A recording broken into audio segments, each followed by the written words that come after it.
الله أكبر الله أكبر الله أكبر الله أكبر أشهد أن لا إله إلا الله أشهد أن لا إله إلا الله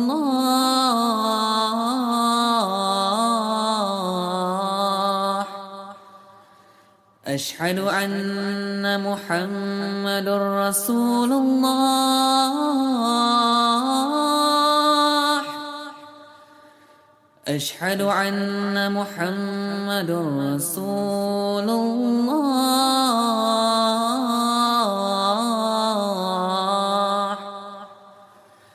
حي على الصلاة حي على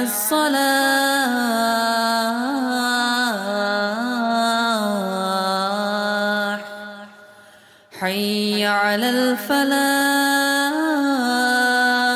الفلاح حي على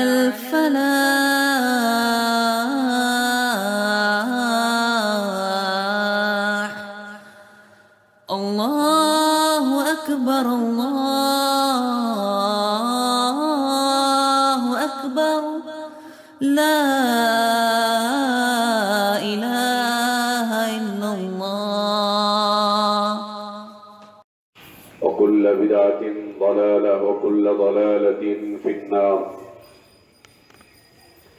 يا أيها الذين آمنوا اتقوا الله حق تقاته ولا تموتن إلا وأنتم مسلمون.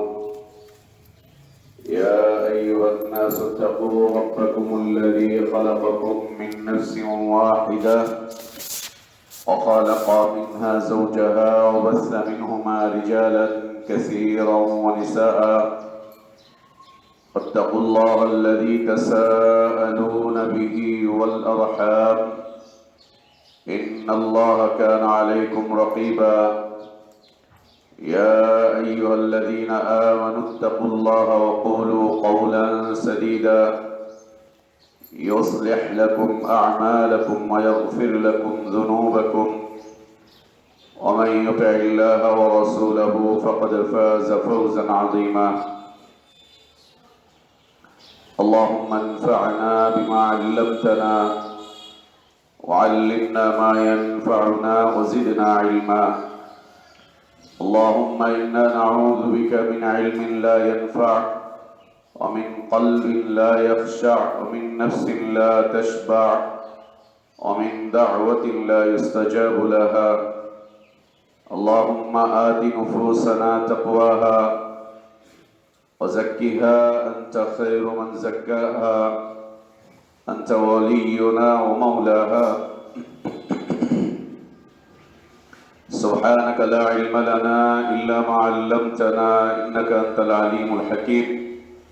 يا حي يا قيوم برحمتك نستغيث أصلح لنا شأننا كله ولا تكلنا إلى أنفسنا طرفة عين.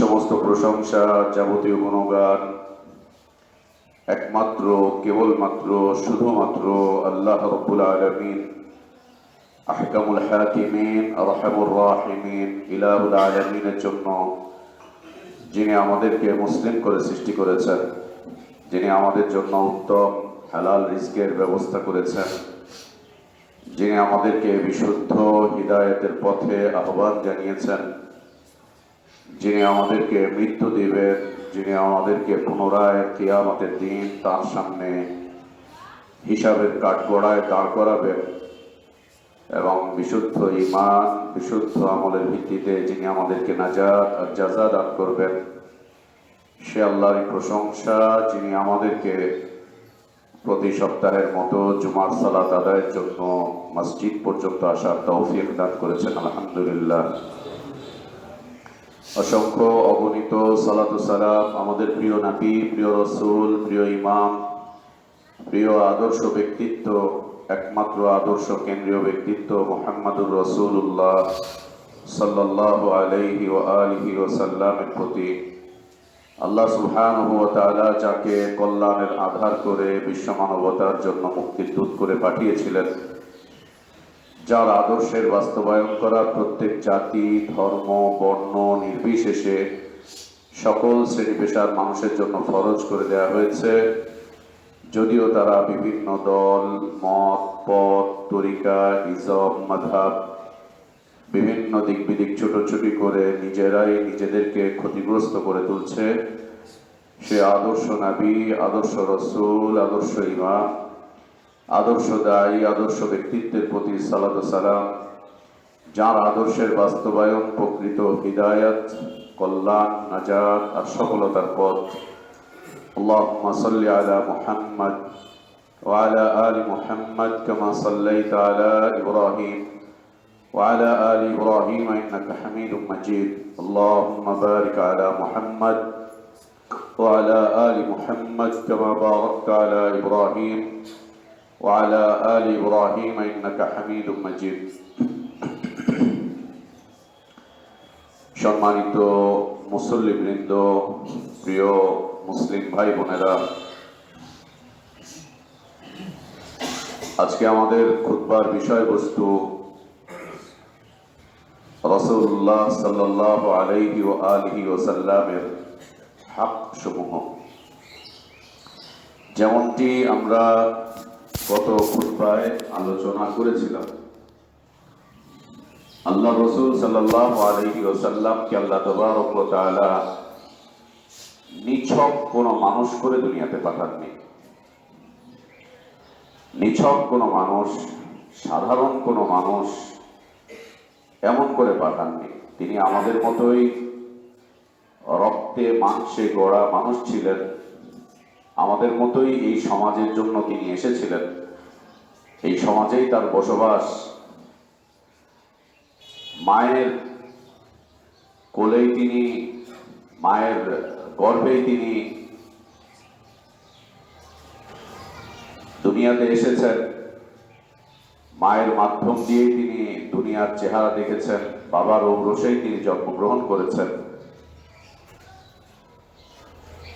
কিন্তু তাকে আল্লাহ তাবারক ওয়া তাআলা সাধারণ কোনো মানুষ হিসেবে পৃথিবীতে পাঠাননি। তার বিশেষ একটি পরিচয় ছিল, তিনি ছিলেন আল্লাহর নবী, তিনি ছিলেন আল্লাহর রাসূল। এটি তার শরঈ পরিচয়। যেমনটি আমরা বেশ কয়েকটি খুতবা আগে বলেছিলাম যে মানুষের দুটি পরিচয়, একটি হচ্ছে সাধারণ মানুষ, আরেকটি হচ্ছে সাধারণ পরিচয়, আরেকটি হচ্ছে তার শরঈ পরিচয়। শরঈ পরিচয় তো আল্লাহ রাসূল সাল্লাল্লাহু আলাইহি ওয়া আলিহি ওয়াসাল্লামেরও দুটি পরিচয়, একটি হচ্ছে সাধারণ মানুষ হিসেবে পরিচয়, আরেকটি হচ্ছে ইসলামী শরিয়াত বা আল্লাহ তাবারক ওয়া তাআলা তাকে বিশেষ আরেকটা পরিচয় দিয়েছেন। বিশেষ পরিচয় পরিচিত মানুষদের বিশেষ বিশেষ প্রাপ্তি থাকে, তাদেরকে বিশেষ বিষয়বস্তু দিতে হয়, এটা দিতে হবে, এটা হক। সমাজেও বিশেষ গুরুত্বপূর্ণ ব্যক্তিদেরকে বিশেষভাবে সম্মান প্রদর্শন করতে হয়, এটা ইসলামের বক্তব্য। নেতৃস্থানীয় ব্যক্তিবর্গের সাথে আপনাকে সেরকম আচরণই করতে হবে, সেভাবেই কথা বলতে হবে। সে যেই হোক না কেন, যেই শ্রেণীরই হোক না কেন, যেই পেশারই হোক না কেন, মানুষের আলাদা কিছু মর্যাদা রয়েছে। আর এই পরিচয় যদি আল্লাহ তাবারক ওয়া তাআলার পক্ষ থেকে দেওয়া হয়, যেমন তিনি নবী, তিনি রাসূল, তার অধিকারগুলো হয়ে যাবে, তার প্রাপ্তিগুলো হয়ে যাবে বিশেষ ধরনের। তিনি আমাদের মতো রক্তে মাংসের গড়া মানুষ, এজন্য আমাদের যে হক আর তার যে হক, দুইটা হক কখনো এক হতে পারে না। তার পরিচয় যেহেতু বিশেষ, তার অধিকারগুলো হবে বিশেষ বিশেষ কিছু অধিকার, যেটা না দিলে আমরা পথভ্রষ্ট হব, পথ হারিয়ে ফেলব। গুনাহ তো হবে, কিছু গুনাহ মানুষকে পথভ্রষ্ট করে না, গুনাহগার বানিয়ে দেয়, ফাসিক বানিয়ে দেয়, গুমরাহ বানায় না। যে ও পথ হারিয়ে ফেলেছে, জান্নাতের রাস্তাই হারিয়ে ফেলেছে, ও আর কশ্চিৎকালেও জান্নাতে যাবে না, ও চিরজীবন জাহান্নামে থাকবে, এরকমটা নয় সব গুনাহের ব্যাপারে, এমনটা না। এবং এটি আমাদের আকীদা, আহলুস সুন্নাহ ওয়াল জামাতের আকীদা এটি, যে সাধারণ পাপাচারী পাপিষ্ঠ ব্যক্তি এরা চিরস্থায়ী জাহান্নামী না, চিরস্থায়ী জাহান্নামী তারা না। সাধারণ পাপিষ্ঠ, সাধারণ পাপাচারী এরা চিরস্থায়ী জাহান্নামী না। কবিরা গুনাহগার চিরস্থায়ী জাহান্নামী না, যারা কবিরা গুনাহ করবে। কিছু বিশেষ গুনাহ আছে, যেই গুনাহগুলোর কারণে মানুষ চিরস্থায়ী ভাবে জাহান্নামে প্রবেশ করবে, কোনোদিন জান্নাতে যাবে না, কোনোদিন না। তো আল্লাহ রাসূল সাল্লাল্লাহু আলাইহি ওয়া আলিহি ওয়াসাল্লামের হক বা তার অধিকারগুলো যদি আমরা না দেই, আমরা যদি অধিকারটুকু আদায় না করি, আমরা যদি হকটুকু নবী সাল্লাল্লাহু আলাইহি ওয়াসাল্লামের এই প্রাপ্তিটুকু আমরা যদি দিতে কুণ্ঠাবোধ করি, কার্পণ্য করি, তাহলে আমরা গুমরাহ হয়ে যাব, পথভ্রষ্ট হয়ে যাব। এবং এই পথভ্রষ্টতা, এই গুমরাহিতা আমাদেরকে জান্নাতের রাস্তা থেকে বিচ্যুত করে জাহান্নামের রাস্তা থেকে নিয়ে চলে যাবে। এবং নবী সাল্লাল্লাহু আলাইহি ওয়াসাল্লামের হকগুলো মানুষকে ভিন্ন পথের দিকে পরিচালিত করে যদি সে হকগুলো আদায় করা না হয় খুব ভালো করে। যেহেতু জুমার খুতবা, আর আমাদের যেহেতু দিন শেখার মতো আমাদের দেশে আমাদের মতো কর্মজীবী বয়স্ক মানুষদের তেমন কোনো ব্যবস্থাপনা নেই, আমাদের পক্ষ থেকে নেই। বেদাতিরা করে রেখেছে, সন্ধ্যার পর থেকে সান্ধ্যকালীন মাদ্রাসা বিভিন্ন মসজিদে বিভিন্ন জায়গাতে ওরা করে রেখেছে কর্মজীবীদের জন্য। ডাক্তার, ইঞ্জিনিয়ার, ব্যারিস্টার, সমাজপতি, সমাজের অন্যান্য জনগণ বিকেল বেলায় গিয়ে রাত পর্যন্ত, এশা পর্যন্ত পড়াশোনা করে বেদাতের পক্ষে দায়ী হয়ে দাঁড়াচ্ছে। ওদের পথভ্রষ্টতার রাস্তার উপরে ওরা লোক তৈরি করছে। আমাদের ওলামাগণ আলহামদুলিল্লাহ এক্ষেত্রে সরিষার তেল নাকে দিয়ে ঘুমাচ্ছেন, ওয়াজ মাহফিল নিয়ে ব্যস্ত আছেন, বছরে একবার যাবেন এলাকায়, চিল্লাপাল্লা করে চলে আসবেন। কিন্তু আমাদের জনগণ কিভাবে শিক্ষিত হয়ে উঠবে, দিনটুকু কিভাবে জানবে, যেই পদ্ধতি আল্লাহ নবী সাল্লাল্লাহু আলাইহি ওয়াসাল্লাম রেখে গিয়েছিলেন, যে পদ্ধতি সাহাবা ইকরাম রাদিয়াল্লাহু আনহুম আজমাইন সারা জীবন লালন করেছিলেন, যে ইসলামের প্রত্যেকটা নাগরিককে শিক্ষিত করে তুলতে হবে, যেই বয়সেরই হোক শিক্ষিত করে তুলতে হবে। এক্ষেত্রে আমাদের ওলামাগণ মাশাআল্লাহ, আল্লাহ রহম করেন তাদের উপরে। নিন্দা করা ছাড়া আর তাদের প্রাপ্তির কিছু নেই, নিন্দা ছাড়া তাদের প্রাপ্তির আর কিছু নেই, আর কিছু নেই। ওয়াজ মাহফিল করবে, চিল্লাচিল্লি করবে, লাফালাফি করবে, পকেট ভরবে, বছরে একবার সিজনাল শীতের পাখির মতো উড়ে উড়ে আসবে, চলে যাবে, এই তো এগুলোই, এছাড়া আর কি। অন্যরা করছে, বাতিলরা করছে, আর আমরা মোটামুটি ভাবে নাকে ড্রপ দিয়ে ঘুমাচ্ছি আরামসে। আমার ওয়াজ শুনে নিন, তাই হবে। কোরআন থেকে সরাসরি ইসলাম শেখার দরকার নেই, সুন্নাত থেকে সরাসরি ইসলাম শেখার দরকার নেই। এত সময় কোথায়? আপনারও নেই, আমারও নেই। সুবহানাল্লাহ। অতএব যতটুকু ব্যবস্থাপনা আছে জুমার দিনের, এতটুকুকে অন্তত মূল্যায়ন করি আমরা, আল্লাহ তৌফিক দান করেন, এতটুকুকে মূল্যায়ন করি আমরা। এতটুকু ইসলামের ইতিহাসে কোনোদিন এটা ছিল না যে মসজিদগুলো নির্জীব থাকবে, মসজিদগুলো নীরব থাকবে, সালাতের পরে তালামারা হয়ে যাবে। মসজিদে ইমাম যিনি থাকবেন তিনি জনগণকে দিন শেখাবেন না, সারা মাস ব্যাপী সারা মাস ব্যাপী এখানে অনুষ্ঠানাদি থাকবে না, প্রোগ্রাম থাকবে না, দিন শেখার কার্যক্রম থাকবে না। ইসলামের ইতিহাসে এগুলো ছিল না, ইসলামের ইতিহাসে ছিল না। আমাদের ওলামাগণ এগুলো লালন করতেন। মসজিদ ছেড়ে যে তারা তেমন বাইরে যেতেনই না, মসজিদ ছেড়ে বাইরে যেতেন না। সব মানুষগুলো মসজিদে চলে আসতো, যে যেখানে থাকতো সেখান থেকে মসজিদে আসতো। আর মসজিদকে আল্লাহ এত সুন্দর কেন্দ্রবিন্দু করেছিলেন। আল্লাহ নবী সাল্লাল্লাহু আলাইহি ওয়াসাল্লাম সুন্দর একটি মুবারক হাদিস রয়েছে, আল মসজিদু বাইতু লিকুল্লি মুসলিমিন, প্রত্যেক মুসলিমের বাড়ি হচ্ছে মসজিদ। এই জন্য ক্ষুধার্ত ব্যক্তি মসজিদে আসতেন, এসে নবী সাল্লাল্লাহু আলাইহি ওয়াসাল্লামের কাছে বসতেন, চেহারা দেখেই বোঝা যেত ক্ষুধার্ত। আল্লাহ নবী সাল্লাল্লাহু আলাইহি ওয়াসাল্লাম বসিয়ে রাখতেন। ঘরে গেলে যেমন মা খাবার দেয়, বউ খাবার দেয়, মসজিদে আসলে ইমাম সাহেব খাবারের ব্যবস্থা করতেন। আজ তো উল্টো হয়ে গিয়েছে, ইমামের খাবারের ব্যবস্থা করে জনগণ। আর ইসলামের ব্যবস্থা ছিল ইমাম ব্যবস্থা করবে জনগণের খাবার, ইমাম করবে জনগণের খাবার। ইমাম জনগণের বাড়ির খোঁজ খবর রাখবে, কার বাড়িতে খাবার আছে, কার বাড়িতে খাবার নেই, কার কি অবস্থা আছে। এটা ইসলাম, এটা দিন। ওই ইসলাম আল্লাহ নবী সাল্লাল্লাহু আলাইহি ওয়াসাল্লাম রেখে গিয়েছিলেন, যে ইসলাম প্রত্যেকের বাড়ির খোঁজ খবর রাখে। আজ তো ইমামদের খবর রাখতে হয় আমাদের। আলহামদুলিল্লাহ রাখেন।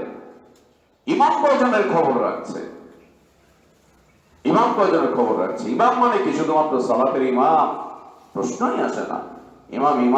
ইমামের অর্থগুলো দেখেন ডিকশনারি থেকে। ইমাম কাকে বলে দেখেন, যে ইমাম কে। মসজিদ হচ্ছে প্রত্যেক মুসলিমের ঘর, বাড়ি। এখানে এসে খাবে, এখান থেকে সাহায্য সহযোগিতা নিবে। নবী সাল্লাল্লাহু আলাইহি ওয়াসাল্লামের মুবারক হাদিসগুলো পড়ে দেখেন। দুস্থ ব্যক্তি মসজিদে এসেছে, ইয়া রাসূলুল্লাহ এটা লাগবে, ওইটা লাগবে, সেটা লাগবে, এই চাচ্ছে, ওই চাচ্ছে, সেই চাচ্ছে। আর আল্লাহ নবী সাল্লাল্লাহু আলাইহি ওয়াসাল্লাম বসেন, ঠিক আছে বসো, দেখি ব্যবস্থা হচ্ছে, হবে,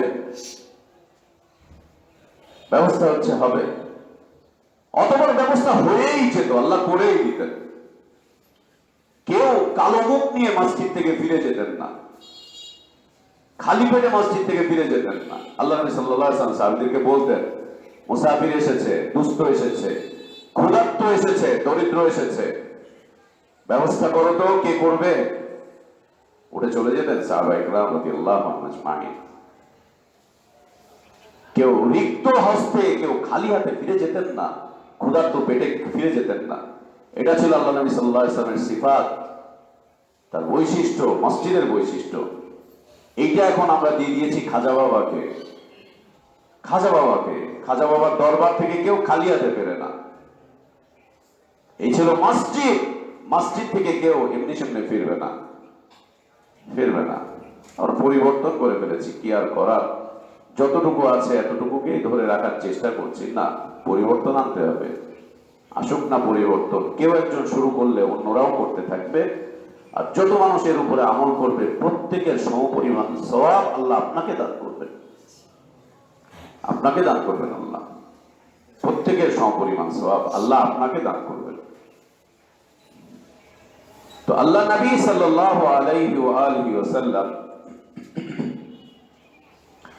তাকে আল্লাহ তাবারক ওয়া তাআলা বিশেষ পরিচয় দিয়েছিলেন। যেহেতু তাকে বিশেষ পরিচয় দেওয়া হয়েছে, তাই তার বিশেষ কিছু অধিকার রয়েছে, যে অধিকারগুলো আদায় করা উম্মতে ইসলামের উপরে ফরজ, আদায় করতেই হবে। আদায় না করলে পরে অপরাধীর কাতারে গিয়ে দাঁড়াবে।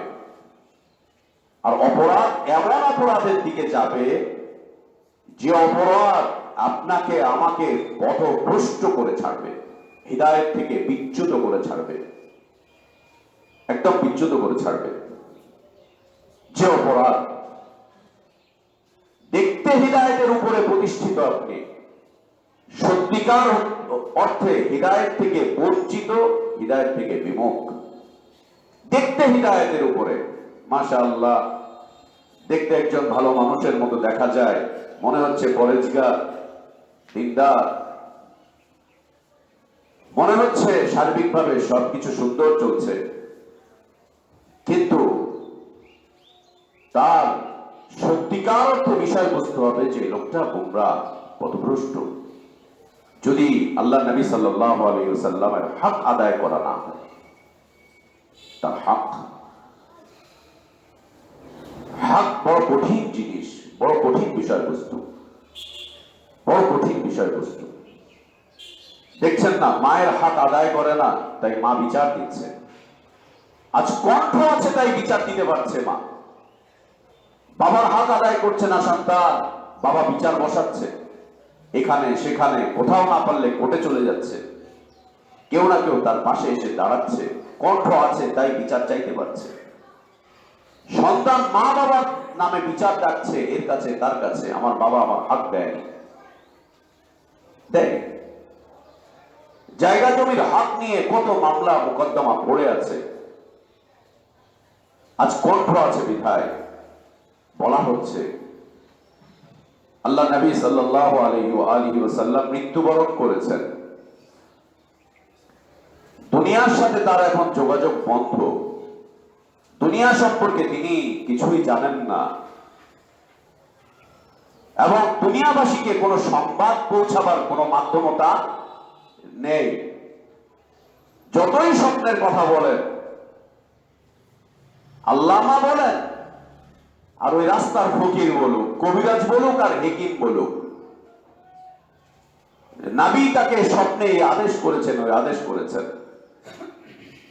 নবী আপনাকে স্বপ্নে আদেশ করতে যাবেন কেন? নবী শরিয়ত ছেড়ে গিয়েছেন না, কোরআন ছেড়ে গিয়েছেন না, সুন্নাত ছেড়ে গিয়েছেন না, দিক নির্দেশনা নবী সাল্লাল্লাহু আলাইহি ওয়াসাল্লাম পরিপূর্ণভাবে এই উম্মতকে দিয়ে গিয়েছেন না। আবার নবী নতুন করে কেন আপনাকে স্বপ্নে নতুন নতুন সংবাদ দিবেন? কেন দিবেন? নবীর নবুয়তি জীবন তো শেষ। নবী তার নবুয়তকে পরিপূর্ণভাবে আদায় করার পরেই আল্লাহ তাকে দুনিয়া থেকে উঠিয়ে নিয়ে গিয়েছেন, মৃত্যুবরণ করেছেন তিনি, মৃত্যুবরণ করেছেন তিনি। এখন নতুন করে নবী কবর থেকে আপনাকে প্রত্যাদেশ দিবেন, আপনি সংবাদ শুনবেন, আপনাকে সংবাদ দিবেন, এবং একবার দুইবার না, বারবার আপনার কাছে নবী আসবেন, এসে আপনাকে সংবাদ শোনাতে থাকবেন। লা ইলাহা ইল্লাল্লাহ। এখন আকীদা, এখন বিশ্বাস, এখন বিশ্বাস। নবীর হাদিস থেকে নবীর দিক নির্দেশনা নেয় না, সুন্নাত থেকে দিক নির্দেশনা নেয় না, নবী খালি তাকে এসে স্বপ্নে বলতে থাকেন, এটা করো, ওটা করো, উঠো, ঘুমিয়ে আছো কেন, যাও ভারতে যাও, তুমি মক্কা এসে বসে আছো, ভারতের মানুষগুলো গুমরাহ হয়ে যাচ্ছে, যাও তাদেরকে 3 চিল্লার জন্য বের করে নিয়ে যাও, তাদেরকে এক সালের জন্য বের করে নিয়ে যাও। ঘুম থেকে উঠিয়ে তাকে পাঠিয়ে দিয়েছেন এখানে নবী, তুমি মদিনায় এসে ঘুমাচ্ছ, আর ভারত পুরো গুমরাহ হয়ে যাচ্ছে, যাও। সুবহানাল্লাহ। এই নবী এখন স্বপ্নে কথা আপনাকে কেন বলবেন, আর স্বপ্নের তরিকাই বা আপনাকে কেন দিবেন? তিনি দিক নির্দেশনা রেখে গিয়েছেন না পরিপূর্ণভাবে। আজ নবীর কণ্ঠ নেই, তিনি আজ কথা বলতে পারছেন না, কোন সংবাদ তিনি পৃথিবীর মানুষকে দেওয়ার অধিকার এখন তার নেই, নতুন কিছু তিনি বলছেন না, বলতে পারবেন না, বলার অধিকার সুযোগও নেই। এজন্য আমরা দুনিয়াতে বিচারের কাঠগড়া থেকে নিষ্কৃতি লাভ করেছি, ফায়সালা থেকে আজকে আমরা নিষ্কৃতি লাভ করেছি। দুনিয়ায় যে বিচার হওয়ার কথা, নবীর হক পরিত্যাগ করার কারণে, নবীর হক আদায় না করার কারণে, দুনিয়ায় যে বিচারের মুখোমুখি হওয়ার কথা, যে বিচারের মুখোমুখি হওয়া একান্ত জরুরি ছিল, যে বিচারের মুখোমুখি হবেই, বিচারের কাঠগড়ায় দাঁড়াতেই হবে, নবী মৃত্যুর কারণে আমরা বেঁচে গিয়েছি, আমরা বেঁচে গিয়েছি। আমরা বেঁচে গিয়ে এখন এই নবীর উম্মত হিসেবে দাবি করতে পারছি, না হলে যে পদ্ধতির ইসলাম দুনিয়াবাসী আজকে মানছে, যেই মতের ইসলাম দুনিয়াবাসী মানছে, যেই পথের ইসলাম দুনিয়াবাসী মানছে, যেই আকীদার ইসলাম দুনিয়াবাসী এখন মানছে, আর যদি আল্লাহ নবী সাল্লাল্লাহু আলাইহি ওয়াসাল্লাম বেঁচে থাকতেন, এদের ইসলামকে তিনি কি বলতেন? তোমরা সাচ্চা মুমিন, তোমরা খুব ভালো মুসলিম। আরে তোমাদের ইসলামের তো আল্লাহ প্রশংসা করছেন, তাই বলতেন না? তাই না? আমাদের সম্পর্কে এই সংবাদ আসতো না, আল্লাহ নবী তাই বলতেন না, সুসংবাদ তোমাদের, এই চিশতিয়া তরিকা তোমরা সুসংবাদ নাও, এই নকশবন্দি তোমরা সুসংবাদ নাও, এই সাহরাওয়ার্দী তোমরা সুসংবাদ নাও, এই কাদেরি তোমরা সুসংবাদ নাও, এই দেওবন্দি তোমরা সুসংবাদ নাও, এই মাযহাবের অনুসারীরা সুসংবাদ নাও, এই তরিকার লোকজন, এই মতের লোকজন, এই পথের লোকজন, এই ইসলামী রাজনীতিবিদরা তোমরা সুসংবাদ নাও। তোমরা এত কঠিন সময় এত সুন্দর দিন মানছো, যেই দিন আমার আনিত দিনকে হার মানিয়ে দিয়েছে। পৃথিবীর মানুষের বর্তমান ইসলামের সৌন্দর্য আল্লাহ নবী সাল্লাল্লাহু আলাইহি ওয়াসাল্লাম রেখে যাওয়া সৌন্দর্যকে হার মানিয়েছে না? হার মানিয়ে দিয়েছে তো, পেছনে ফেলে দিয়েছে তো। নবী সাল্লাল্লাহু আলাইহি ওয়াসাল্লাম যে ইসলাম রেখেছেন, ছেড়ে দিয়েছেন আমাদের জন্য, ওই ইসলাম আজকে পেছনে না, দুনিয়াবাসীর তৈরি করা ইসলাম আজকে সামনে না। কোনটা হার মেনেছে? আল্লাহ নবীর রেখে যাওয়া ইসলামকে হার মানিয়ে দেওয়া হয়েছে। আরো চেষ্টা করা হচ্ছে, আরো বেশি, আরো বেশি, আরো বেশি। 2G 3G 4G 5G এখন 8G 9G, মাশাআল্লাহ, আরো দ্রুত গতি, আরো দ্রুত, আরো দ্রুত। আজ যদি আল্লাহ নবী সাল্লাল্লাহু আলাইহি ওয়াসাল্লাম বেঁচে থাকতেন, তার কণ্ঠ যদি চালু থাকতো, আর জিবরিল আমিন আলাইহিস সালাতু ওয়াস সালামের আশাটা যদি অবধারিত থাকতো, পৃথিবীর বর্তমান সময়ে এই ইসলাম মান্যকারী ব্যক্তিদের সম্পর্কে আল্লাহর পক্ষ থেকে কি বক্তব্য নাজিল হতো, আর নবী সাল্লাল্লাহু আলাইহি ওয়াসাল্লাম কি বক্তব্য করতেন, ভাবি একটু ভাবি, একটু ভাবি। কি রেখেছি আমরা? আল্লাহ নবী সাল্লাল্লাহু আলাইহি ওয়াসাল্লামের রেখে যাওয়া দ্বীনের কি অবশিষ্ট আমরা রেখেছি? কোনটা রেখেছি? কোনটা রেখেছি? কতটুকু রেখেছি? আজ মৃত্যুবরণ করার কারণে দুনিয়ার আদালতে যে বিচার হওয়ার কথা ছিল আমাদের, এই বিচার থেকে আমরা বেঁচে গিয়েছি। এখান থেকে বেঁচে গিয়েছি, পরের যে আদালত আমাদের জন্য প্রতিষ্ঠিত হবে ওখান থেকে বেঁচে যাব, বিষয়টা এমন না। বিষয়টা কিন্তু এমন না যে এখান থেকে বেঁচে গেলাম পরেরটাতেও বেঁচে যাব, পরেরটাতেও নিষ্কৃতি লাভ করব। বিষয়টা কিন্তু এমন না, একেবারে। বরং সেখানকার পাকড়াওটা হবে অত্যন্ত কঠিন, সেখানকার জিজ্ঞাসাবাদ হবে অত্যন্ত কঠিন, সেখানকার আচরণগুলো হবে অত্যন্ত ভয়ঙ্কর আর ভয়ানক, অত্যন্ত ভয়ঙ্কর আর ভয়ানক। দুনিয়ার আদালতে তো এমনি সেমনি করে কিছু না কিছু বলে পার পাওয়া যায়, সেদিনকার অবস্থা হবে, আল্লাহ বলছেন, লা ইউগাদিরু সাগীরাতান ওয়ালা কাবীরাতান ইল্লা আহসাহা ওয়াজাদু মা আমিলু হাদিরা ওয়ালা ইয়াযলিমু রাব্বুকা আহাদা। ছোট বড়, প্রকাশ্য অপ্রকাশ্য, ব্যক্তিগত সামাজিক কোনো কিছুই বাকি থাকবে না, সব তুলে মেলে ধরা হবে। আমার আপনার অপরাধটুকু তুলে মেলে ধরা হবে।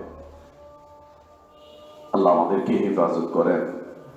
আল্লাহ নবী সাল্লাল্লাহু আলাইহি ওয়াসাল্লামের হক সমূহ খুব সুন্দর করে বিষয়টুকু নেওয়ার জন্য অনুরোধ করছি। বিষয়টা এইরকমই, নবীর হক আদায় না করলে আল্লাহর প্রতি ঈমান পরিপূর্ণ হবে না, নবীর হক আদায় না করলে আল্লাহরও হক আদায় হবে না, আল্লাহরও হক আদায় হবে না, আর বান্দার হক আদায় হওয়া তো প্রশ্নই আসে না। আমার প্রতি আমার মায়ের কিছু হক আছে, এটা আমাকে কে শিখিয়েছেন? আল্লাহ নবী সাল্লাল্লাহু আলাইহি ওয়াসাল্লাম। আল্লাহ নবী সাল্লাল্লাহু আলাইহি ওয়াসাল্লাম তিনিই না শিখিয়েছেন? আমার প্রতি আমার বাবার কিছু হক আছে, এটা কে শিখালেন? আল্লাহ নবী সাল্লাল্লাহু আলাইহি ওয়াসাল্লাম। আমার প্রতি আল্লাহর কিছু হক আছে, এটা কে জানালেন, কে বুঝালেন? আল্লাহ নবী সাল্লাল্লাহু আলাইহি ওয়াসাল্লাম। এই নবীর হক আদায় না করলে কারোরই হক আদায় হবে না। ঈমান হয়ে যাবে তখন শাব্দিক ঈমান, ঈমান হয়ে যাবে পারিভাষিক ঈমান, ঈমান হয়ে যাবে সামাজিক ঈমান, ঈমান হয়ে যাবে বংশীয় ঈমান। ঈমানটা হবে বংশের ঈমান, গোষ্ঠীর ঈমান। ঈমান হয়ে যাবে আঞ্চলিকতার ঈমান। যদি নবী সাল্লাল্লাহু আলাইহি ওয়াসাল্লামের হকগুলো আদায় করা না হয়। হুকুকুর রাসূল সাল্লাল্লাহু আলাইহি ওয়াসাল্লাম, আহলে ইলমগণ খুব চমৎকার ভাবে আল্লাহ নবী সাল্লাল্লাহু আলাইহি ওয়াসাল্লামের হক সমূহ তুলে ধরেছেন, খুব চমৎকার ভাবে। আল্লাহ তাবারক ওয়া তাআলা রাসূলুল্লাহ সাল্লাল্লাহু আলাইহি ওয়াসাল্লামের আনুগত্য করতে বলেছেন এবং তার আনুগত্যকে আল্লাহ হিদায়াত হিসেবে উল্লেখ করেছেন। এককভাবে তার আনুগত্যটাই হচ্ছে হিদায়াত। তার পাশে কাউকে দাঁড় করানো যাবে না।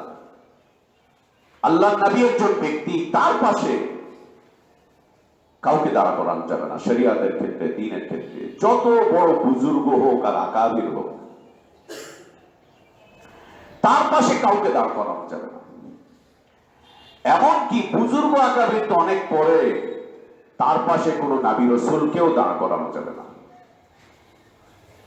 তার পাশে মুসা আলাইহিস সালামকেও দাঁড় করানো যাবে না। তার পাশে ইব্রাহিম আলাইহিস সালামকেও দাঁড় করানো যাবে না। তার পাশে ঈসা আলাইহিস সালামকেও দাঁড় করানো যাবে না। তিনি একক ব্যক্তি। এই উম্মতের জন্য আল্লাহ তাবারক ওয়া তাআলা তাকে একক ব্যক্তি করে পাঠিয়েছেন, যে তার পাশে কাউকে দাঁড় করানো যাবে না। আল্লাহ বলছেন ইন তুতিউহু তাহতাদু, যদি তোমরা এককভাবে তার আনুগত্য করো, ইতাআত করো, তাহতাদু, তোমরা হিদায়াতের উপরে থাকবা, হিদায়াত পাবা,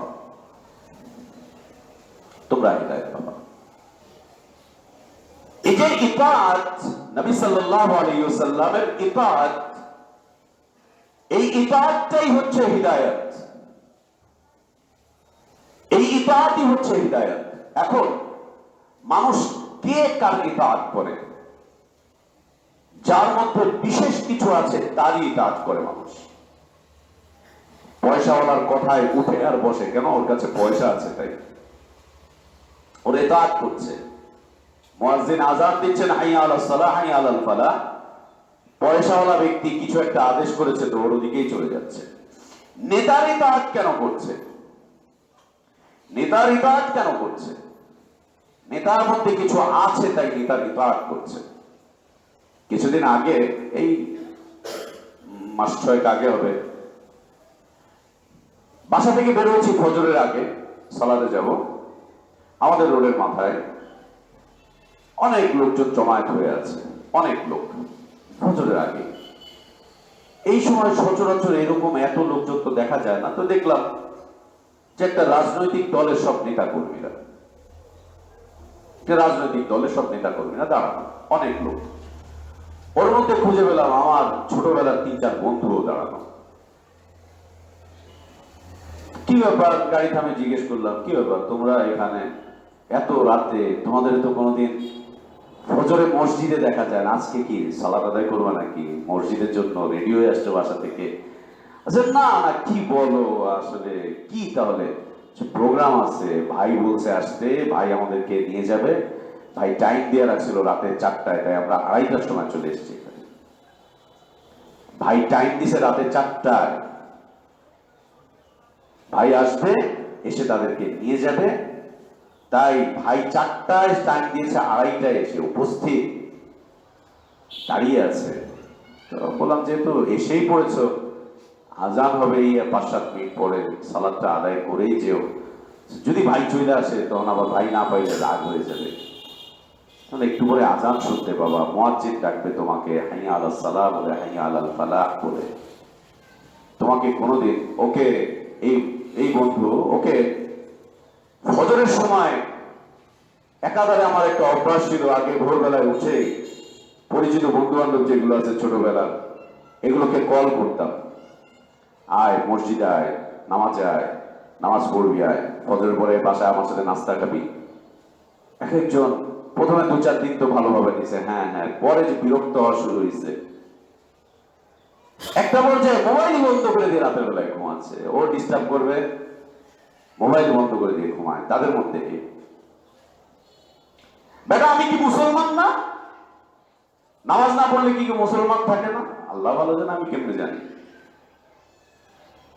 আমরা কেমনে জানি?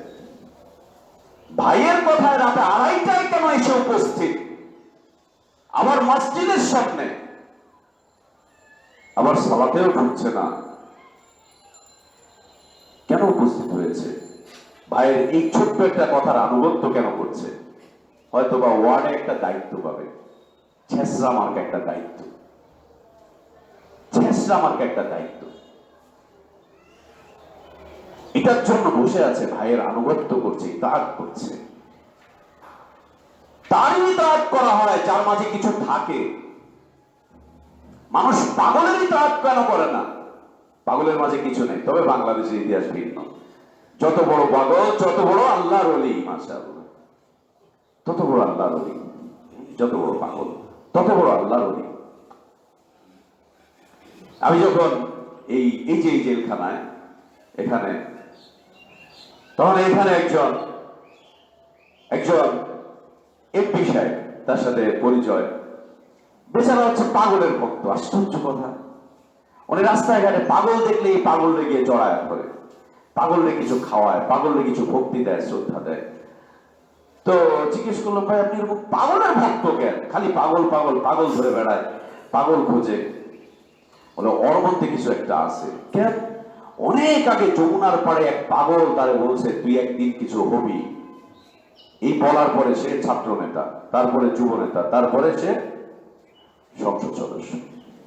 পাগল বলে দিছে। ওই পাগলের কথা শুনে তিনি এখনো পর্যন্ত পাগল ঘুরে বেড়ায়, পাগল খুঁজে বেড়ায়। সুবহানাল্লাহ। এদেশের মানুষ, আল্লাহ এদেশে সবকিছুতে বৃদ্ধি দান করেছেন, সবকিছুতে বারাকাত আছে এদেশে। সুবহানাল্লাহ। অনেক বেশি, অনেক বেশি। তার মধ্যে এটাও পাগলদের এক ধর্ম, ন্যাংটাদের এক ধর্ম, গাঁজাখোরদের আর এক ধর্ম। সব ধর্ম এদেশে মোটামুটি ভাবে সচল, সব ধর্মই এদেশে প্রতিষ্ঠিত, সব ধর্মই এদেশে মোটামুটি ভাবে তাদের কর্ম পরিচালনা করে যাচ্ছে। লা ইলাহা ইল্লাল্লাহ। আল্লাহ বলছেন নবী সাল্লাল্লাহু আলাইহি ওয়া আলিহি ওয়াসাল্লামের ইতাআত করতে এককভাবে একজন মাত্র ব্যক্তির ইতাআত করবে, একজন মাত্র ব্যক্তির ইতাআত করবে, আনুগত্য করবে, তাহলে হিদায়াত পাবে, তাহলে হিদায়াত পাবে। আর যদি তার ইতাআত না করা হয় তাহলে তোমরা, আল্লাহ নবী সাল্লাল্লাহু আলাইহি ওয়া আলিহি ওয়াসাল্লাম সম্পর্কে আল্লাহ বলেন, লাকাদ কানা লাকুম ফি রাসূলিল্লাহি উসওয়াতুন হাসানাহ। যেটা বললাম যে ইতাআত করা হয় ওই ব্যক্তির যার মাঝে কিছু থাকে।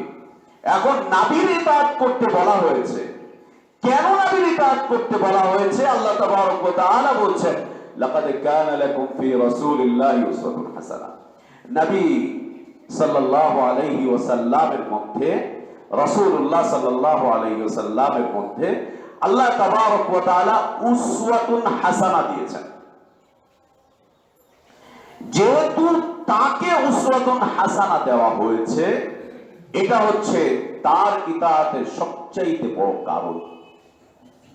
আল্লাহ নবী সাল্লাল্লাহু আলাইহি ওয়াসাল্লামের ইতাআত কেন করতে হবে? তার কারণ হচ্ছে তার মাঝে আল্লাহ উসওয়াতুন হাসানাহ দিয়েছেন।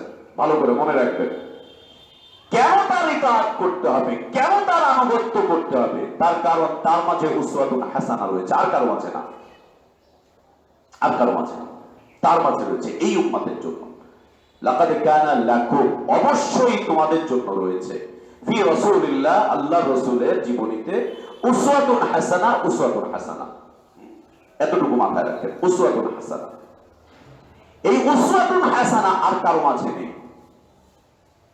আর কারো মাঝে নেই। আল্লাহ নবী সাল্লাল্লাহু আলাইহি ওয়াসাল্লাম আসার পর থেকে কিয়ামত পর্যন্ত একক ব্যক্তি যার মাঝে উসওয়াতুন হাসানা আছে তিনি হচ্ছেন মুহাম্মাদুর রাসূলুল্লাহ সাল্লাল্লাহু আলাইহি ওয়াসাল্লাম। যেহেতু তার মাঝে উসওয়াতুন হাসানা আছে, যেহেতু তার মাঝে উসওয়াতুন হাসানা আছে, তাই তারই আনুগত্য করতে হবে, তাই তারই আনুগত্য করতে হবে, আর কারো না।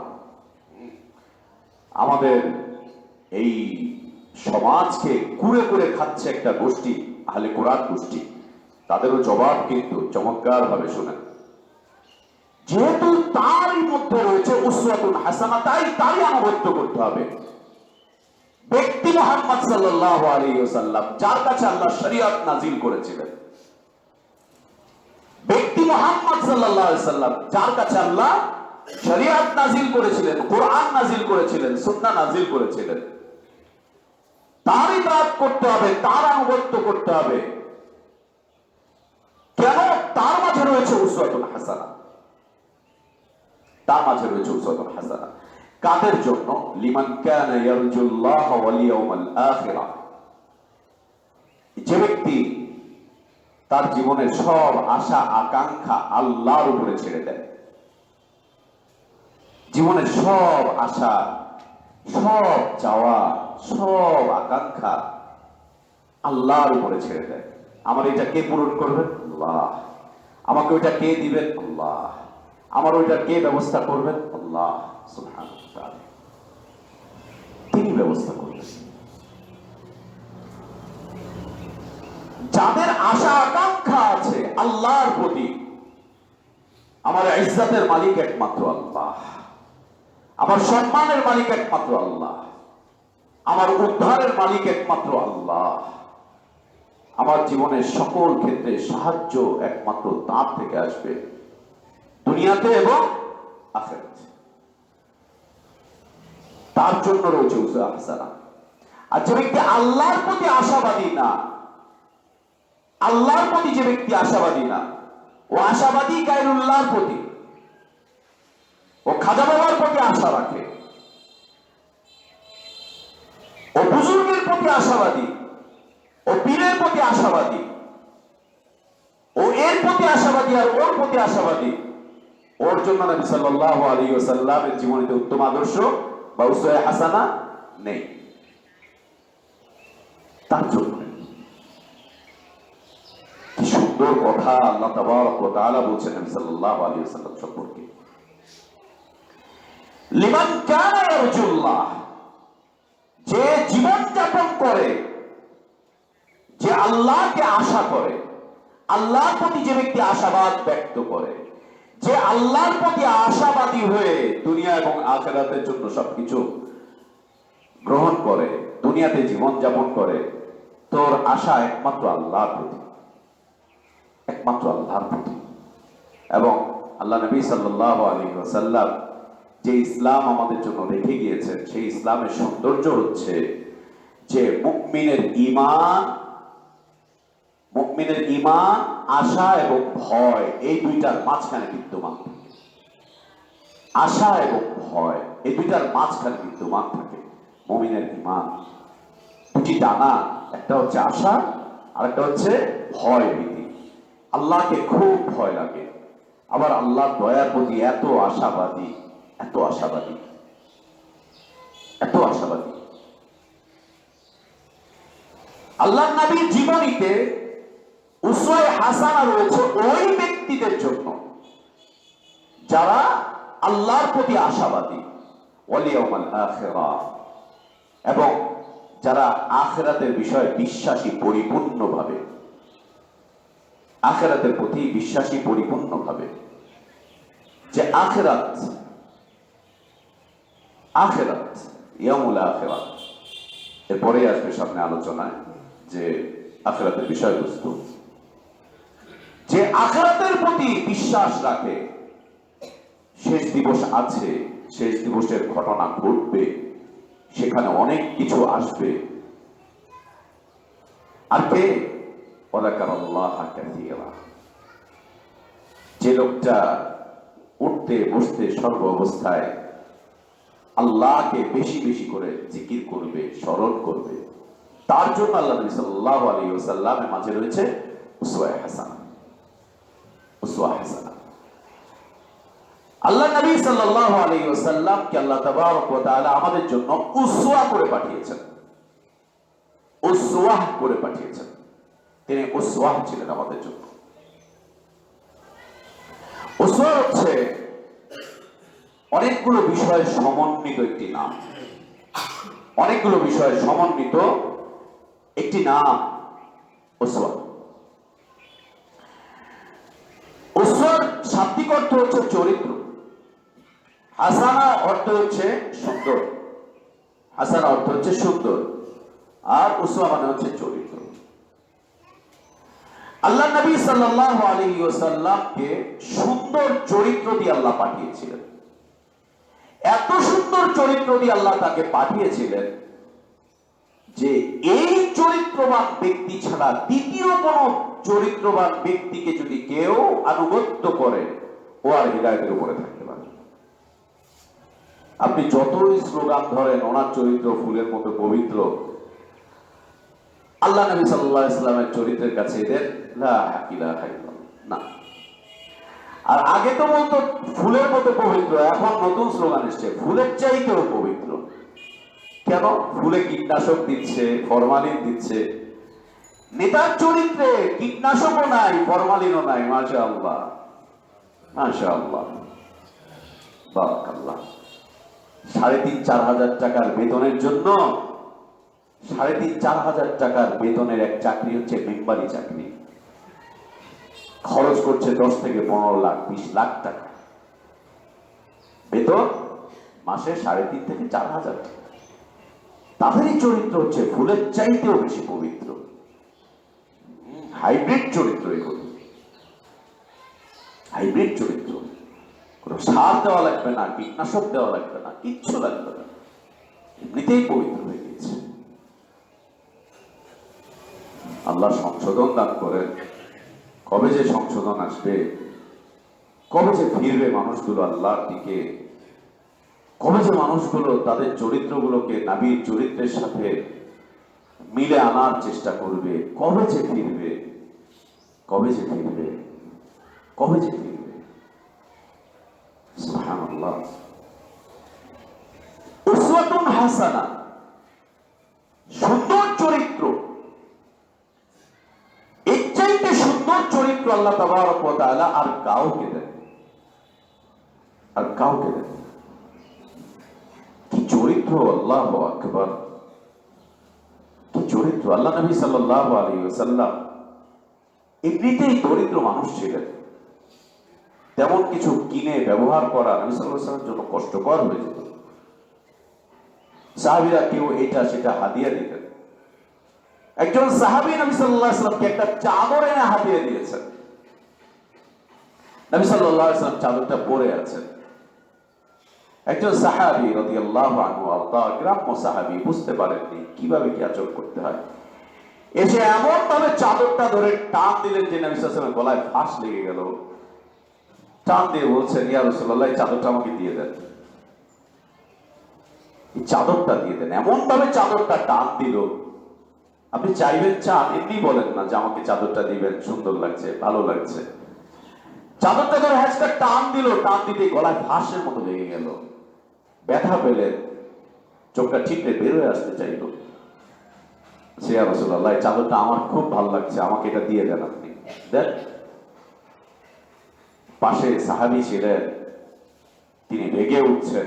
যে আচরণ আল্লাহ নবীর সাথে, আল্লাহ নবী সাল্লাল্লাহু আলাইহি ওয়াসাল্লাম এই অবস্থা মোকাবেলা করলেন মুচকি একটা হাসি দিয়ে, হেসে ফেললেন। তিনি, উম্মাত তো আমারই, ঈমান তো আমার প্রতি এনেছে, আমারই তো সাথে থাকে। বুঝতে পারেনি কি আচরণ করতে হবে, জোরে টান দিয়ে ফেলেছে। পাশের সাহাবী রেগে গিয়েছেন। নবী সাল্লাল্লাহু আলাইহি ওয়াসাল্লাম এই অবস্থার মোকাবেলা করলেন মুচকি একটা হাসি দিয়ে, সুন্দর হাসি দিয়ে তার দিকে তাকালেন এবং চাদরটা খুলে বললেন, নাও। অর্থ হচ্ছে, তোমার পছন্দ হয়েছে, এটা তো তোমারই, নাও, দিয়ে দিলেন। সাহাবী বলছেন যে এলো, আল্লাহ নবী সাল্লাল্লাহু আলাইহি ওয়াসাল্লামের এমনিতেই চাদর নেই, যাও একটা একজন হাতিয়ে দিয়েছে, আর তুমি সেটাই এসে এইভাবে করে নিয়ে নিলা, সেটাই নিয়ে নিলা। নবী সাল্লাল্লাহু আলাইহি ওয়াসাল্লাম বলছেন চুপ করো, ওর পছন্দ হয়েছে তাই নিয়েছে, ওর পছন্দ হয়েছে তাই ও নিয়েছে, ভালো লেগেছে তাই নিয়েছে। চরিত্র। একজন পাগল মহিলা রাস্তায় আল্লাহ নবী সাল্লাল্লাহু আলাইহি ওয়াসাল্লামকে ধরছেন, এই শোনো আমার কিছু কথা আছে। পাগল, নবী সাল্লাল্লাহু আলাইহি ওয়াসাল্লাম তার কথা শুনছেন, নীরব ভাবে কথা শুনছেন। পাগল মনের ভাব ফুটিয়ে সব কথাবার্তা যা ছিল বলতে বলতে বলতে বলতে নবী সাল্লাল্লাহু আলাইহি ওয়াসাল্লাম দীর্ঘক্ষণ দাঁড়িয়ে আছেন, দাঁড়িয়ে আছেন। ও বলতে বলতে বলতে বলতে ওর কথা শেষ হয়ে গিয়েছে, কথা শেষ। নবী সাল্লাল্লাহু আলাইহি ওয়াসাল্লাম জিজ্ঞেস করলেন তোমার কথা শেষ? বলছে হ্যাঁ। বলছে আমি যাই? যাও। বলছে তুমি খুব ভালো মানুষ গো, জীবনে কেউ আমার কথা এইভাবে শুনে নেয়, তুমি খুব ভালো মানুষ গো, কেউ আমার কথা এভাবে করে শোনেনি, তুমি খুব ভালো, খুব ভালো। ইনি হচ্ছেন আমাদের নবী সাল্লাল্লাহু আলাইহি ওয়া আলিহি ওয়াসাল্লাম। ইনি তিনি যাকে আল্লাহ উসওয়া করে পাঠিয়েছিলেন আমাদের জন্য, উত্তম চরিত্র করে পাঠিয়েছিলেন। আল্লাহ নবী সাল্লাল্লাহু আলাইহি ওয়া আলিহি ওয়াসাল্লাম তার চরিত্র, আমরা জানি চরিত্র মানে চরিত্র না, চরিত্রের মধ্যে অনেকগুলো বিষয় থাকে। চরিত্রের প্রথম বিষয়বস্তু হচ্ছে আকীদা। চরিত্রের প্রথম বিষয়বস্তু হচ্ছে আকীদা। নবী সাল্লাল্লাহু আলাইহি ওয়াসাল্লামের চরিত্রের প্রথম বিষয়বস্তু ছিল আকীদা। আকীদা। অনেকে বলতে শুরু করেছে যে আকীদা এটা নতুন শব্দ, এটা প্রাচীন শব্দ না, এটা আগে না, এটা কোরআন সুন্নাতে পাওয়া যায় না। না, বিষয়টা এরকম না। আকীদা প্রাচীন শব্দ আছে, আকীদা সুন্নাতের শব্দ। আল্লাহ নবী সাল্লাল্লাহু আলাইহি ওয়া আলিহি ওয়াসাল্লামের আকীদা, তার আকীদা চরিত্রগতভাবে মুশরিক, আমলগতভাবে খুব ভালো মানুষ, আমলগতভাবে খুব ভালো মানুষ, আর চরিত্রগতভাবে একজন মুশরিক, কবর পূজারী, মাজার পূজারী, খানকা পূজারী, দরগার পূজারী, পাথর পূজারী, ইঁদুর পূজারী, যেন তেন মুর্দার পূজারী, আবার জিন্দার পূজারী, যাকে পায় তাই পূজা করে, কিন্তু আমলগতভাবে খুব ভালো মানুষ। এর চরিত্রের কোনো মূল্যই নেই আল্লাহর কাছে, ওর চরিত্রের কোন মূল্য নেই আল্লাহর কাছে, কোন মূল্য নেই, 2 পয়সারও দাম নেই।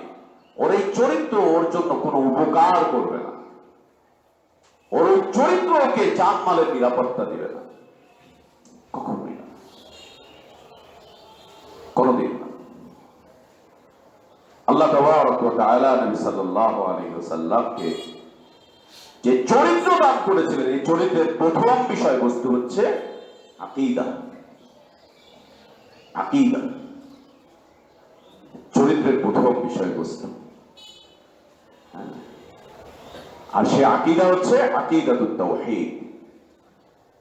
এই আকীদা হচ্ছে আকীদাতুত তাওহীদ, যা আল্লাহ দয়া করে কিছু হলেও আমাদেরকে দান করেছেন।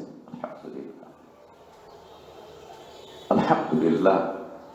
আল্লাহ জীবনের এই প্রান্তে এসে, শেষ মুহূর্তে এসে তোমার পাঠানো বিশুদ্ধ যে দিনটুকু আমাদেরকে দান করেছ, আল্লাহ এই দিনের উপরে অটল থাকার তৌফিক দিও। আল্লাহ ষড়যন্ত্রকারীদের ষড়যন্ত্র থেকে আমাদের এই আকীদাতুত তাওহীদকে তুমি হেফাজত করো। আল্লাহ আমরা দুর্বল, আমরা অসহায়, আমরা পারি না, আমাদেরকে ওয়াসওয়াসা দেওয়া হয়। আল্লাহ তোমার দয়ার উপরে আশাবাদী হয়ে তোমার কাছে করুণার ভিক্ষা চাচ্ছি।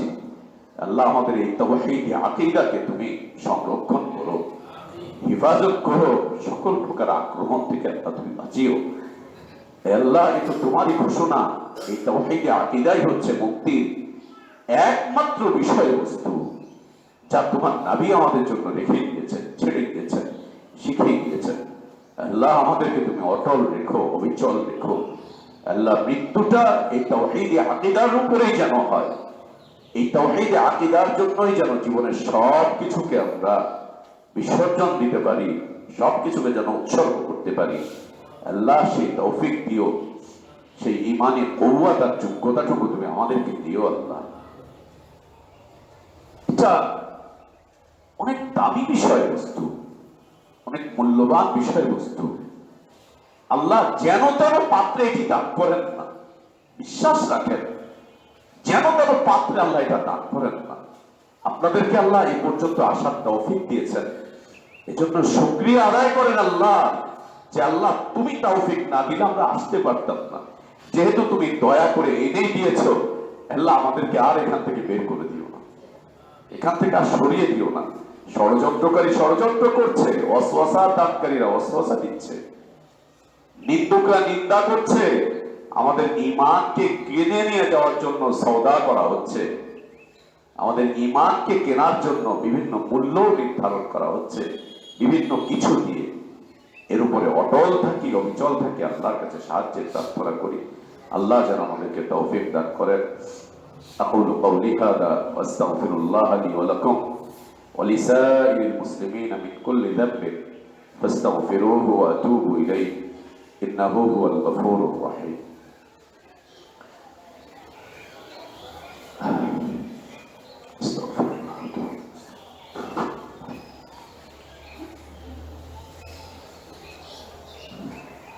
الحمد لله على إحسانه والشكر له على توفيقه وامتنانه وأشهد أن لا إله إلا الله وحده لا شريك له له الملك وله الحمد يحيي ويميت وهو على كل شيء قدير تعظيما لشانه وأشهد أن نبينا وحبيبنا وأسوتنا وقدوتنا وقرة أعيننا محمد صلى الله عليه وسلم الداعي إلى رضوانه صلى الله عليه وعلى آله وأصحابه أجمعين ومن تبعهم بإحسان إلى يوم الدين। সম্মানিত মুসল্লিবৃন্দ, চরিত্রের এটি প্রথম দিক, সেটি হচ্ছে আকীদা। আর আল্লাহর কাছে ওই চরিত্রই গ্রহণযোগ্য, ওই চরিত্রই আল্লাহ পছন্দ করেন, ভালোবাসেন, যেই চরিত্রের ভিত্তি হয় আকীদাতুত তাওহীদ। অন্যায় থাক, অপরাধ থাক ভিন্ন কথা, পাপ করছে, গুনাহ করছে, শয়তানের ওয়াসওয়াসা দ্বারা আক্রান্ত হচ্ছে ভিন্ন বিষয়বস্তু, কিন্তু চরিত্র থেকে যেন তাওহীদে আকীদা মিটে না যায়, সরে না যায়, চরিত্রে থেকে যেন তাওহীদি বিশ্বাস লোপ না পায়, এটা লোপ না পায়। যার চরিত্রে তাওহীদে আকীদা নেই, ও ইতাআত পাওয়ার যোগ্য নয়, কোনো যোগ্যতাই সে রাখে না, কোনো যোগ্যতাই সে রাখে না। আর যদিও বা চরিত্রে আকীদা থাকে, যদিও বা তাওহীদি চরিত্রে ও চরিত্রবাদ, কিন্তু ইতাআত করতে হবে ইমামের, তাওহীদি আকীদার। আমাদের ইমাম হচ্ছেন মুহাম্মদুর রাসূলুল্লাহ সাল্লাল্লাহু আলাইহি ওয়াসাল্লাম। আমাদের উলামাগণ আমাদেরকে এই চরিত্র চিনতে সহায়তা করেছেন, তারা সহায়ক ভূমিকা পালন করছেন, উলামাগণ, পূর্ববর্তী উলামাগণ।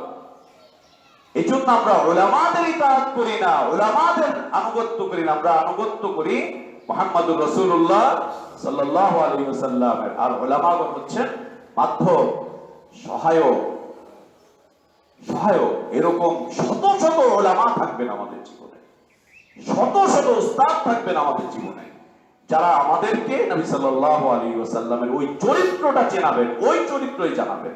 এবং আমাদের উলামাগণ তাই করেছেন, আলহামদুলিল্লাহ, তাই করেছেন। এটি হচ্ছে চরিত্রের প্রথম বিষয়বস্তু, আকীদা। আর সেই আকীদা হবে আকীদাতুত তাওহীদ, আল্লাহ তাওহীদ। চরিত্রের দ্বিতীয় দিক হচ্ছে ইবাদত। ইবাদত আল্লাহ নবী সাল্লাল্লাহু আলাইহি ওয়াসাল্লাম তিনি আল্লাহর ইবাদত করেছেন এবং আল্লাহর ইবাদতের সর্বোত্তম নমুনা তিনি পেশ করেছেন। কিভাবে আল্লাহর ইবাদত করতে হয়, কিভাবে আল্লাহর ইবাদত করতে হয়, কোন পদ্ধতিতে আল্লাহর ইবাদত করতে হয়, কতটুকু আল্লাহর ইবাদত করতে হয়, কখন আল্লাহর ইবাদত করতে হয়, ইবাদতের উপায়গুলো কি, ইবাদতের উপকরণগুলো কি, কোন উপকরণ দিয়ে আল্লাহর ইবাদত করব, কোন উপায়ে আল্লাহর ইবাদত করব, কোন পদ্ধতিতে আল্লাহর ইবাদত করব, কতটুকু আল্লাহর ইবাদত করব, কতটুকু। সুবহানাল্লাহ। ইবাদত আল্লাহ নবী সাল্লাল্লাহু আলাইহি ওয়াসাল্লামের উপরে কোরআনুল কারীম নাযিল হয়েছে। তিনি রাত জেগে সালাতে কোরআন তিলাওয়াত করতেন, কোরআন তিলাওয়াত করতেন রাত জেগে সালাতে। রাতের কিছু অংশ ঘুমাতেন আর বড় একটা অংশ তিনি জাগ্রত থাকতেন। আল্লাহর আদেশ ছিল তার প্রতি, ইয়া আইয়ুহাল মুযাম্মিল, এই কম্বলে লেপটা লেপটি করে শুয়ে আছো, ওঠো, কুমিল লাইলা ইল্লা কালিলা, ওঠো ওঠো, রাত তো অল্প, ওঠো, কম ওঠো, অল্প সময়ের জন্য ওঠো, রাতই অল্প, তার মধ্যে আবার অল্প সময়ের জন্য ওঠো। কতটুকু নিসবা, আধা রাত দাঁড়িয়ে থাকো আল্লাহর সামনে, আধা রাত দাঁড়িয়ে থাকো। আধা রাত আমি আপনি দাঁড়াবো থেকে, আধা রাত হাতে রিমোট থাকে, টেলিভিশনের সামনে বসে থাকি। আধা রাত এখন হাতে মোবাইল থাকে, মোবাইলটা নিয়ে সামনে বসে থাকি। আধা রাত, রাত 12টা পর্যন্ত তো ব্যবসায়ী করে বেড়াই, ব্যবসায়ী তো করে বেড়াই। ব্যবসায়ীদের জন্য যেমন সুসংবাদ দিয়েছেন নবী সাল্লাল্লাহু আলাইহি ওয়াসাল্লাম, দুঃসংবাদও দিয়েছেন। সর্বনিকৃষ্ট ব্যবসায়ী বলেছেন নবী সাল্লাল্লাহু আলাইহি ওয়াসাল্লাম ওই ব্যক্তিকে যে ব্যক্তি সকালে সবার আগে দোকান খোলে আর রাতে সবার পরে সে দোকান থেকে বের হয়ে আসে। বেশি কামাই করার জন্য আগে আগে দোকানে যায় আর সবার পরে আসে, আর একটু বেঁচে কিনে আসি, আশপাশের দোকানগুলো বন্ধ হয়েছে, এখন আমার কাছে কাস্টমার আসবে। রাত 1টার সময় গিয়ে দেখা যায় দোকান খোলা। লানাত করেছেন নবী সাল্লাল্লাহু আলাইহি ওয়াসাল্লাম, অভিশাপ দিয়েছেন। নিসফাহু, আধা রাত দাঁড়িয়ে থাকো, আও ইনকুস, আর যদি চাও একটুখানি, আউজির আলাই, আল্লাহ বলছেন, অথবা অর্ধেক রাতের বেশি দাঁড়াও। অরাত্তিলিল কোরআন তারতিলা, কোরআনকে সুন্দরভাবে সুললিত কণ্ঠে চমৎকার ভাবে আল্লাহ যেভাবে পছন্দ করেন ওইভাবে করে রাতে তেলাওয়াত করো। তারতিলের সাথে আল্লাহ যেভাবে পছন্দ করেন সুললিত কণ্ঠে চমৎকার ভাবে উত্তম পদ্ধতিতে কোরআন তেলাওয়াত করো। আল্লাহ উঠিয়ে দিতেন নবী সাল্লাল্লাহু আলাইহি ওয়াসাল্লাম, ওঠো রাতে। যেই সময় নবী সাল্লাল্লাহু আলাইহি ওয়াসাল্লাম রাতে উঠতেন, আমরা ওই সময় বিছানায় যাচ্ছি, নালায় ঘুমাতেন। আমরা বিছানায় যাই ওই সময় যখন নবী সাল্লাল্লাহু আলাইহি ওয়াসাল্লাম বিছানা থেকে পিঠ উঠাতেন। মধ্যরাত 12টা থেকে শুরু হয়ে যায়, ওই সময় আমরা যাই ঘুমাতে, নবী সাল্লাল্লাহু আলাইহি ওয়াসাল্লাম ওই সময় ঘুম থেকে উঠতেন। ওই সময় আমরা বিছানায় যাচ্ছি।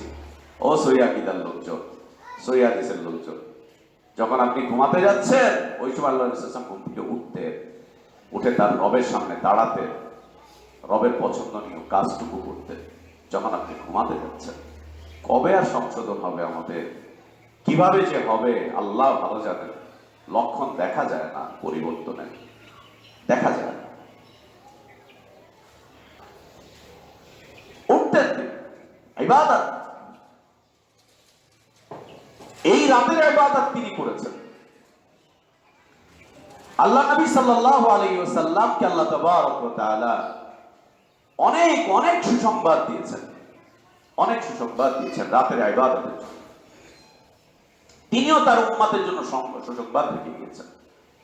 অনেকদিন আগে একটি আরবি কিতাব পড়ছিলাম, আল মুহান্নাদ আলাল মুফান্নাদ, দেওবন্দি আকীদার কিতাব, দেওবন্দি উলামাদের আকীদা কি এর উপর। ওইখানে ইমাম আবু হানিফা রাহমাতুল্লাহি আলাইহি তার কথা তুলে ধরেছে যে আমরা মাসাইলের ক্ষেত্রে তার অনুসরণ করি। আকীদার ক্ষেত্রে আমরা আশআরী মাতুরিদী, মাসালার ক্ষেত্রে আমরা ইমাম আবু হানিফা রাহমাতুল্লাহর মাযহাব মানি, তরিকার ক্ষেত্রে আমরা চিশতি, সাবেরী, নকশবন্দি, মুজাদ্দিদি, সৌরাবি। এই কিতাবে আবু হানিফা রাহমাতুল্লাহি আলাইহির একটা শান বর্ণনা করা হয়েছে। সেটা হচ্ছে একদিন তিনি রাতে বাইতুল্লাহ কিয়ামুল লাইলে দাঁড়াতেন তাহাজ্জুদের নামাজে, কোরআনুল কারীম তেলাওয়াত করা শুরু করলেন। এক পায়ের উপরে দাঁড়িয়ে তিনি অর্ধেক কোরআন পড়লেন, এরপরে পাটাকে পরিবর্তন করে আরেক পায়ের উপরে বাকি অর্ধেক কোরআন পুরা করলেন। এক রাতে পুরো খতম করলেন। খতম করার পরে আসমান থেকে গায়েবী আওয়াজ চলে আসলো। মাশাআল্লাহ, আসমান থেকে গায়েবী আওয়াজ চলে আসলো, এই আবু হানিফা, তুমি রাতের ইবাদতের হক আদায় করেছো, এক রাতে পুরো কোরআন খতম করেছো, এক পা করে। তোমার এই ইবাদত এত সুন্দর হয়েছে, এত ভালো হয়েছে, এত মকবুল হয়েছে যে কিয়ামত পর্যন্ত, তুমি তো জান্নাতি, কিয়ামত পর্যন্ত যারাই তোমার অনুসরণ করবে সবাই জান্নাতি। এই সুসংবাদ নবী সাল্লাল্লাহু আলাইহি ওয়াসাল্লামকে দেওয়া হয় নাই। জান্নাত নবী সাল্লাল্লাহু আলাইহি ওয়াসাল্লামের সব উম্মত, গড় কর্তা, নামাজি, বেনামাজি, এই সেই সব জান্নাতে যাবে, এই সুসংবাদ আল্লাহ নবী সাল্লাল্লাহু আলাইহি ওয়াসাল্লামকে দেওয়া হয়। এটা চরিত্র মনে রাখতে হবে। ইবাদত একটা চরিত্র, ইবাদত একটা চরিত্র, চরিত্রে ইবাদত থাকতে হবে। আজ আমাদের চরিত্র হচ্ছে ইবাদতহীনতার চরিত্র। যত পারি ইবাদত পরিত্যাগ করছি, যত পারি ইবাদত ছাড়ছি, যত পারি ইবাদতগুলোকে আমাদের জীবন থেকে আমরা বিয়োগ করার চেষ্টা করছি। ইবাদত শূন্য এক জীবন আমরা যাপন করছি, ইবাদত শূন্য এক জীবন। নবী সাল্লাল্লাহু আলাইহি ওয়াসাল্লামকে আল্লাহ এমন এক চরিত্র দিয়েছিলেন, যেই চরিত্রটা ছিল ইবাদত দিয়ে মিশ্রিত, ইবাদত দ্বারা পরিচালিত, এবং বান্দার সাথে আল্লাহর যে সম্পর্ক টিকে থাকে, এটা টিকে থাকেই হচ্ছে দাসত্বের মাধ্যম দিয়ে, ইবাদতের মাধ্যম দিয়ে। আপনি আজকে ইবাদত ছেড়ে দেন, আল্লাহর সাথে আপনার সম্পর্ক দুর্বল থেকে দুর্বল হতে থাকবে, নিচু থেকে নিচু হতে থাকবে, শেষ হয়ে যাবে, আল্লাহর সাথে সম্পর্ক থাকবে না। অনেকের সাথে সম্পর্ক জুড়বে, কিন্তু হারিয়ে ফেলবো কাকে? আমাদের আল্লাহকে হারিয়ে ফেলবো, আল্লাহকে হারিয়ে ফেলবো। অনেকেই আপনার পাশে এসে দাঁড়াবে, কিন্তু আল্লাহ তার রহমত উঠিয়ে দিবেন, আল্লাহ তার অনুগ্রহ উঠিয়ে দিবেন।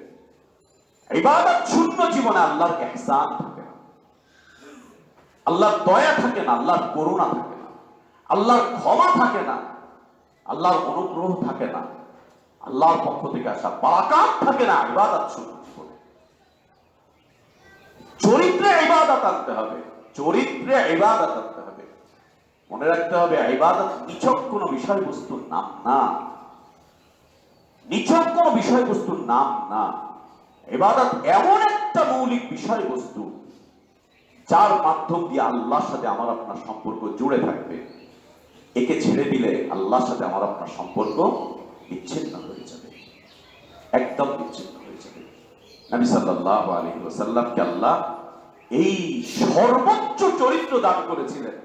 কোন ইবাদত করে আল্লাহর সাথে সম্পর্ক কত বেশি মজবুত হবে, তার দিক নির্দেশনা আমাদেরকে রেখে গিয়েছেন মুহাম্মদুর রাসূলুল্লাহ সাল্লাল্লাহু আলাইহি ওয়াসাল্লাম।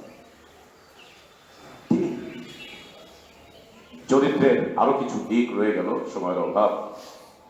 আল্লাহ আমাদেরকে নবী সাল্লাল্লাহু আলাইহি ওয়াসাল্লামের ইতাআত করার তৌফিক দান করেন, তার হকগুলোকে আদায় করার তৌফিক দান করেন। ধারাবাহিকভাবে খুতবাটুকু চলতে থাকবে। আপনাদের মনোযোগ আকর্ষণ করছি, মনোযোগিতা কামনা করছি। আমি ছোট মানুষ, কিন্তু কথাগুলো ইসলাম থেকে নেওয়া, দ্বীন থেকে নেওয়া, আল্লাহর কিতাব থেকে নেওয়া কথাগুলো, নবী সাল্লাল্লাহু আলাইহি ওয়াসাল্লাম সুন্নাত থেকে নেওয়া কথাগুলো, সাহাবীদের জীবন থেকে নেওয়া। আমাকে মূল্যায়ন করবেন না, কথাগুলো যদি ইসলামের হয়ে থাকে এগুলোকে মূল্যায়ন করার চেষ্টা করবেন। আল্লাহ আমাদেরকে তৌফিক দান করেন। আল্লাহুম্মা সাল্লি আলা মুহাম্মদ ওয়া আলা আলি মুহাম্মদ কামা সাল্লাইতা আলা ইব্রাহিম ওয়া আলা আলি ইব্রাহিম ইন্নাকা হামিদুম মাজিদ। আল্লাহুম্মা বারিক আলা মুহাম্মদ ওয়া আলা আলি মুহাম্মদ كما باركت على إبراهيم وعلى آل إبراهيم إنك حميد مجيد.